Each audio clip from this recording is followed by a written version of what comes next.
Hello, Internet. This video is about the preliminary mathematics that are the basis for cryptology. I'm making this video specifically to accompany the book Cryptology, How to Crack It, by Lars Ramkilde Knudsen. I took cryptology from home during COVID, and the book offers mostly the solutions, but does not include each step of the calculation in the examples it presents. As such, most of the numbers and examples will be taken directly from the book, but I will not be going into the proofs. My hope is that by creating a few videos explaining the examples, I can directly help anyone who has the book and the rest of the cryptology students out there who may or may not need help and concrete examples to understand some of the algorithms and techniques used in cryptology. This is my very first video going live, so apologize for the poor editing. In the first video here, I'll be going into the set of integers, prime numbers, and modular arithmetic. In the second video, I'll be going over the greatest common divisor of two values, a and b, the multiplicative inverse of a modulo m, and how to find it using Euclid's extended algorithm. And in the final video, I'll be going over the Chinese remainder theorem and Euler's phi function for calculating the size of the set C star m, which is the set that contains all the numbers that have a multiplicative inverse modulo m. All of these mathematical concepts are in use today in cryptology, and they power essentially the encryption throughout the entire internet. So I hope you'll find this useful and forgive any improper speech patterns or lack of editing skills. I'm getting better. Thank you. Let's get started. So the first thing we're going to need is the set of integers. Now the set of integers is denoted by C, and that is the set of numbers from negative infinity to negative 1, includes 0, and then from 1 onto infinity. This set does not contain half numbers, or what should we say, fractions of numbers either. So 2.5, for instance, is not in the set of C. We usually do not deal with the entire set of integers. We usually have a limited, or an integer m, which let's take an example here, m equals to 4. And then we deal with the set of numbers C m, which in this example here is going to be C4.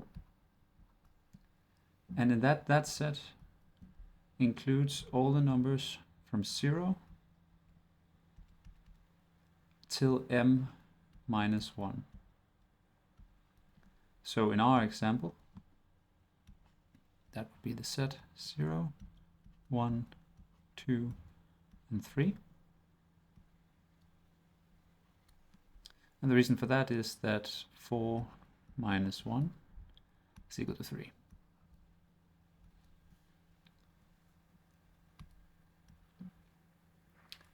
Next, we are going to look at what it means that a number is divisible by another number. So let's assume we have two numbers larger than 1, a and b.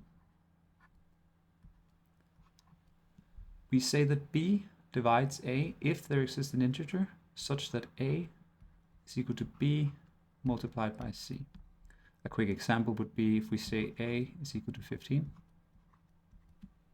and b is equal to 5. Then c is equal to 3, because 15 is equal to 5 multiplied by 3.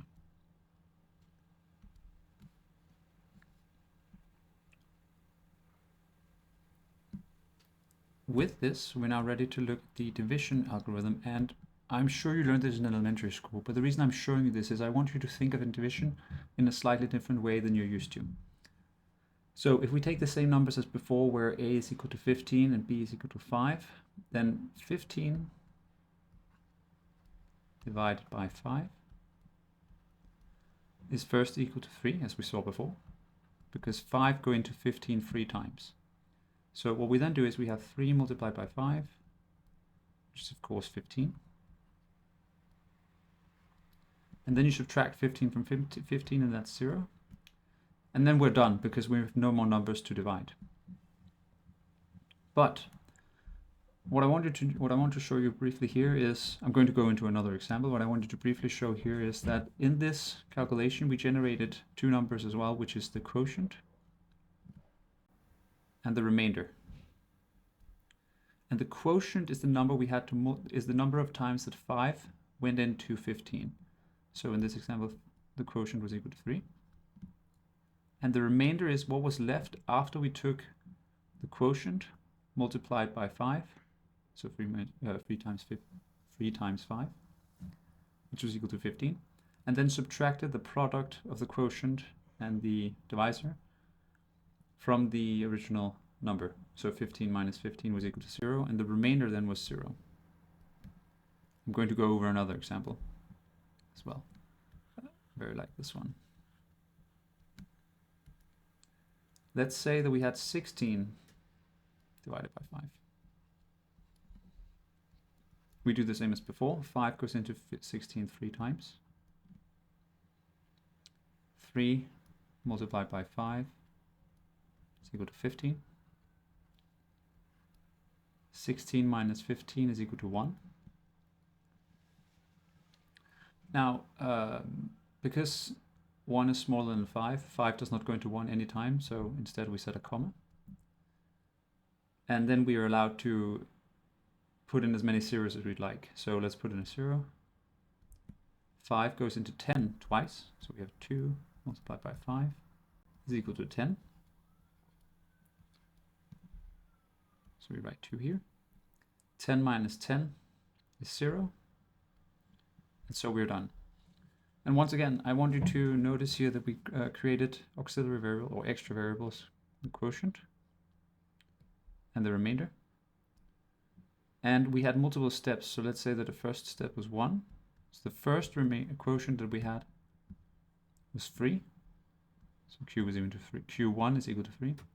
And the first remainder we had was 1, because 16 minus 15 was equal to 1. In the second step, we had Q2, which was equal to 2, because 2 times 5 is equal to 10. Or 5 goes into 10 twice, I should say. And the remainder 2 is equal to 0,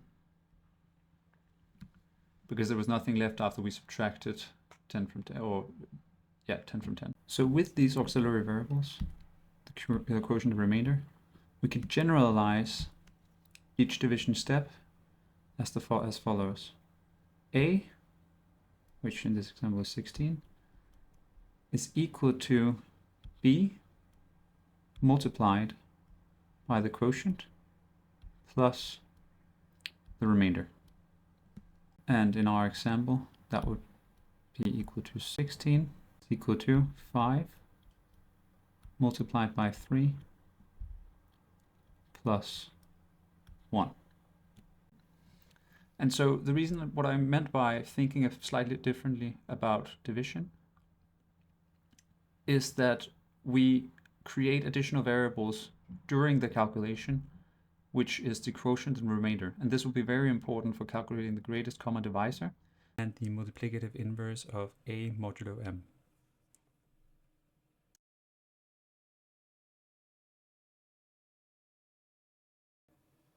So another thing we have to take a quick look at is the prime numbers.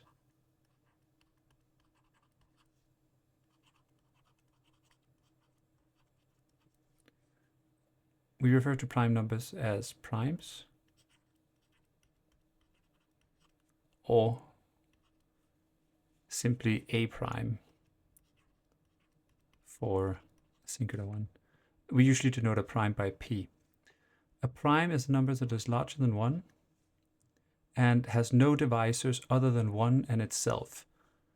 The first primes are 2, 3, 5, 7, 11, and 13. Because it's very clear here that, and as you can see, it's very clear here that none of these numbers can be divided by any number lower than them. So 3 cannot be divided by 2, 5 is not divided by 3 or 2, 7 is not divided by 5, 3, and 2, and so on.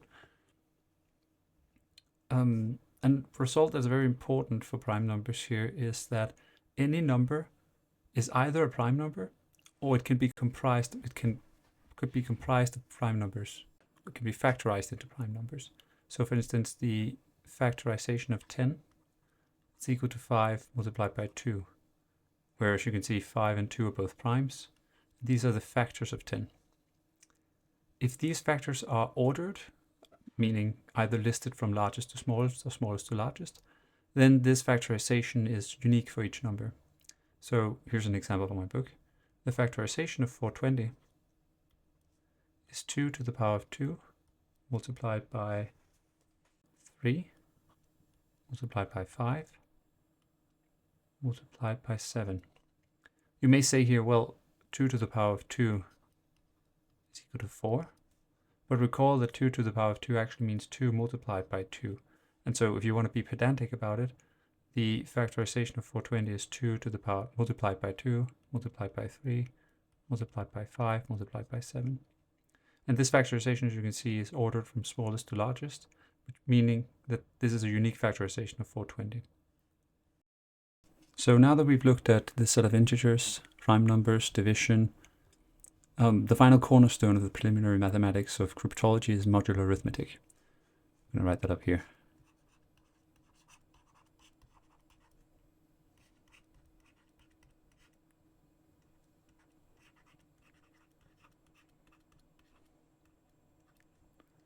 And I know modular arithmetic sounds really scary, but I promise you that it's not. You probably already know how to calculate with this, you just don't know it under the name of modular arithmetic. So I'm going to give you some examples and I'll show you that you know already. So first of all, I'm going to write a number of hours here. Let's say 49. H for hours. And I want you to think about how many days that is and how many hours that is. Now, if you answer 2 days and 1 hour, you'd obviously be correct. And I'm willing to bet that the way that you calculated this was that you know that 1 day equals to 24 hours. And so you said, okay, how many times does 24 go into 49? Well, it does so twice. So you subtracted 24 multiplied by 2. And you arrive at 49 minus 48 is equal to 1. And so then you took the quotient 2 and said that's how many days there are in 49 hours. And you took the remainder 1 and said that's how many hours there are. In modular arithmetic, the way that you calculate that, if we formalize this, let's say that A is equal to 49 and B is equal to 24. Then A modulus, I'm just going to write mod for modulus, common practice. A modulus B is equal to A minus B multiplied by the quotient. And as you can see from our division steps from before, this formula A minus B multiplied by the quotient is almost the same as A would be equal to B multiplied by the quotient plus the remainder. And so in modular arithmetic, when you have A mod B,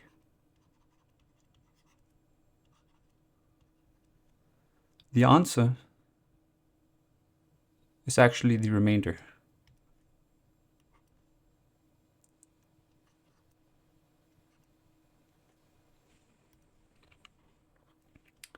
I'm going to show you a couple more examples here using 20b equal to 24, but I'm going to put some more values up.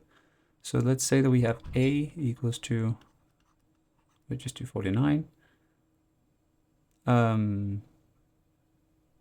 Actually, no, sorry. B will be equal to a value as well, 23.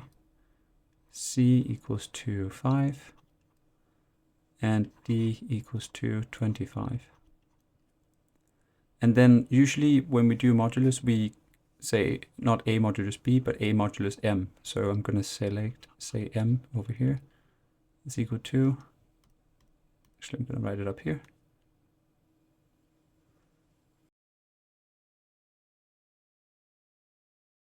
And so we have 49 mod M which is 24, B mod 24, C mod 24, and I need to add the line to the 5 there, and D 25 mod 24. And so let's do some calculations quickly. As we saw before, 49 modulus 24 was equal to 1, because we had 49 minus 24 multiplied by 2.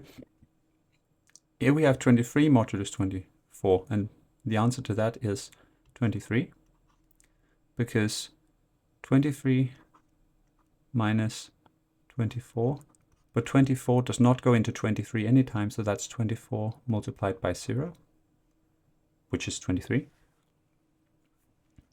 The same thing goes here with 5 mod modulus 24. 24 does not go into 5 anytime, and so we have 5 minus 24 multiplied by 0, which is of course equal to 5. And then we have D25 modulus 24, and 24 goes into 25 once, so that's 25 minus 24 multiplied by 1, which is 1. So we'll write that here. Now, what I want you to notice here, and this is a very important result about modular arithmetics, or in modular arithmetics, is that both 49 and 25 modulus 24 was equal to 1. And in modular arithmetic, we write this as a congruency. And so we say that 49 is congruent. Congruent is written with this triple equal marks. And we say that 49 is congruent to 25, congruent to 1, modulus 24. And what this means is that when we do calculations modulus 24, we can consider 49, 25, and 1 as the same value. Another thing I want you to notice here is that,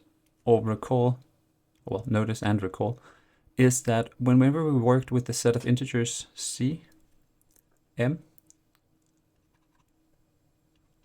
those are the values from 0 to m minus 1. And whenever we take any value modulus m, it will always fall within this set. So you can see in our example here we had c 24, which is equal to 0 to 23. And all our values, whenever we take modulus 24 or modulus m, falls within this set. 1 is in the set, 23 is in the set, 5 is in the set, and 1 is in the set. And so what that means is when the amount of numbers that we work with in any given case, and that's why I said earlier in the start of the videos that we usually only work with the set of numbers Cm, is that we can reduce any number down to a value that will be in the set Cm. And so we only do calculations within the set Cm. And I'm going to show you now what the rules for that are, for those that are. Namely addition and multiplication. So the rules for addition in modulus and modular arithmetic are the follows. Well, this is how you do it, I guess I should say. A plus B mod m is equal to A mod m plus B mod m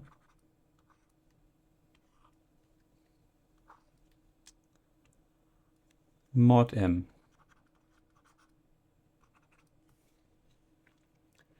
And multiplication follows the same pattern. A multiplied by B mod m is equal to A mod m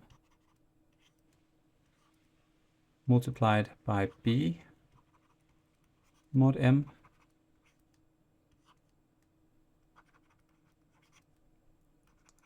mod m. I'm going to go over an example just to drill this home. So if we say A equals to 5, b equals to 6, and m equals to 4. Then 5 plus 6 mod 4 is equal to 5 plus 6 is 11. 4 goes into 11 twice, so that's 8. So that's 11 minus 8, which is equal to 3. This will be the same as 5 mod 4 plus 6 mod 4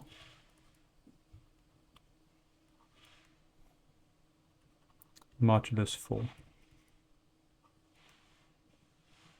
Which, if we calculate this out, 5 modulus 4 is 1, because 4 goes into 5 once, 5 minus 4 is 1. 6 modulus 4 is 2,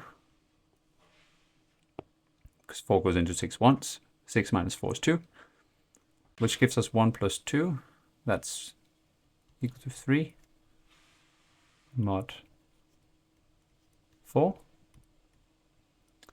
And this is just equals to 3, because 4 does not go into 3 anytime. And so we have 3 minus 4 multiplied by 0, which is 3. Now for multiplication, we have 5 multiplied by 6 mod 4, which is equal to 30. 5 multiplied by 6 is 30, minus 4, and 4 goes into 37 times, which is equal to 30 minus 28, which is equal to 2. Now if we write it out, 5 mod 4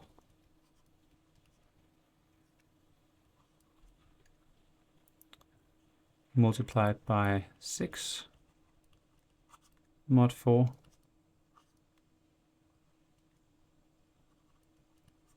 mod 4. Well, as we saw before, 5 mod 4 is 1, 6 mod 4 is 2,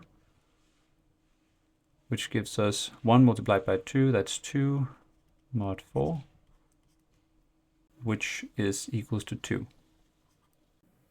Subtraction modulo m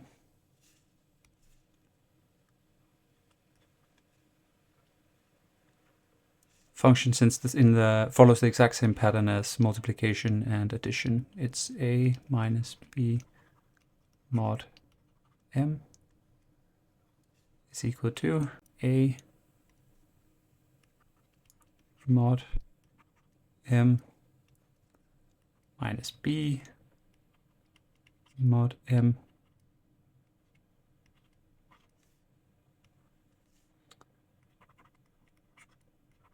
mod m. And so if we go with the same example as before, we have 5 minus 6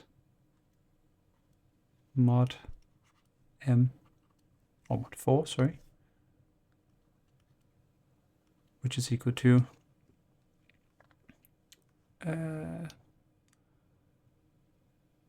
1,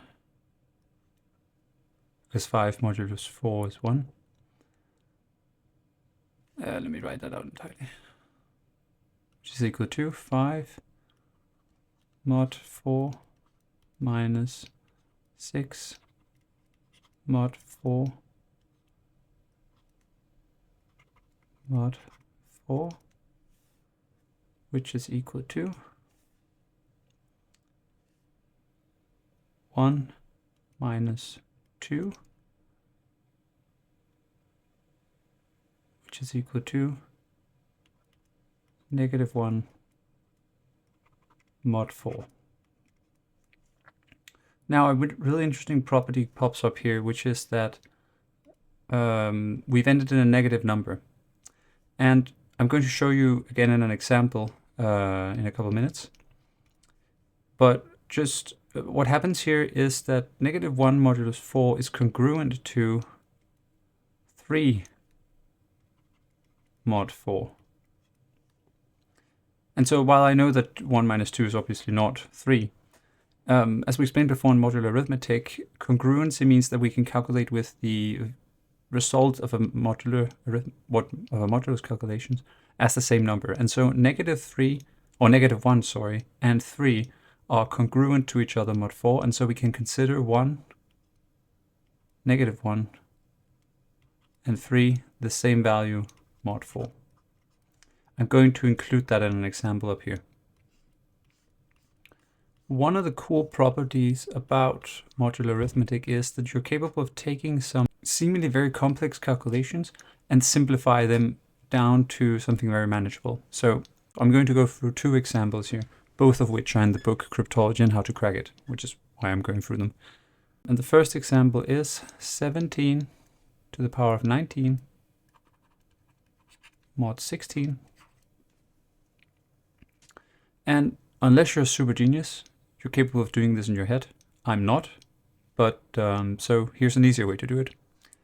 Recall that 17 to the power of 19 just means that we have 17 multiplied by 17 multiplied by 17 19 times. But using the multiplication rule from before, we know that we actually have, or we know that each value in this product sum can be modded, should be modded with 16 because we're taking 17 to the power of 19 mod 16. And so 17 mod 16 is actually just 1. So what we really have is we have 1 multiplied by 1 multiplied by 1 19 times. And 1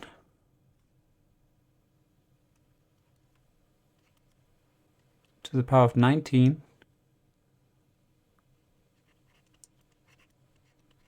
is just equal to 1. And so 1 mod 16 is equal to 1. Another example we're going to go through here requires some clever use of the exponent rules. Specifically, the rule that if we have a number x to the power of a multiplied by x to the power of b, that's the same as x to the power of a plus b in the exponent. So the example I'm going to show you here is we have 4 to the power of 11 multiplied by 5 to the power of 13 mod 21. One of the first things we can do is we'd like to narrow down or get 4 and 5 down to a similar exponent. And one of the ways we can do that is we have another exponent rule. Let's call this rule 1, second exponent rule, that says that if we have x to the power of a multiplied by y to the power of a, that's the same as x multiplied by y to the power of a. So first we want to get 4 and 5 down to a similar exponent. We can use rule 1 to split 5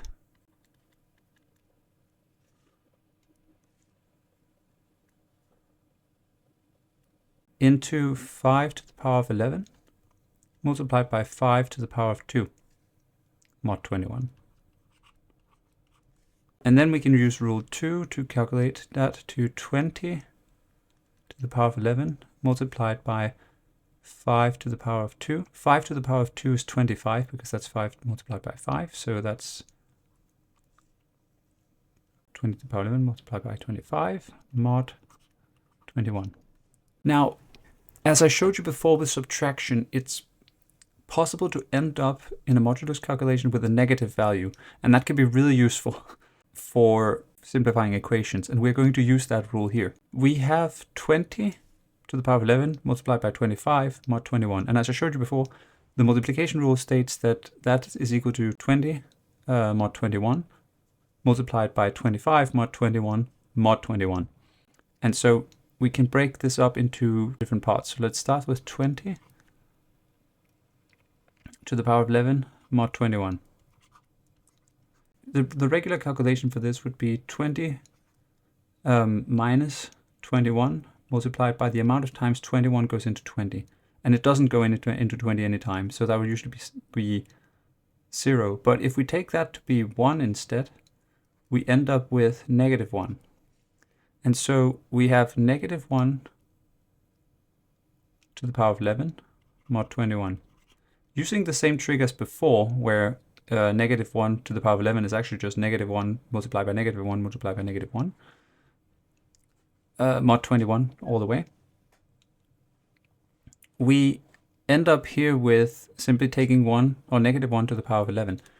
Negative 1 to the power of 11 is negative 1. So in reality, this is just negative 1 mod 21. So we have negative 1 multiplied by 25. Now 25 mod 21 is equal to 4. And so negative 1 multiplied by 4 mod 21 is negative 4 mod 21.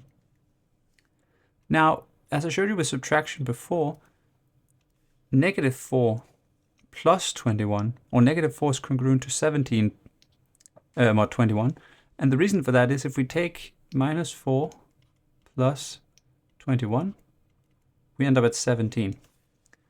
And so what we have is 4 to the power of 11 multiplied by 5 to the power of 13 mod 21 is equal to negative 4, which is congruent to 17 mod 21.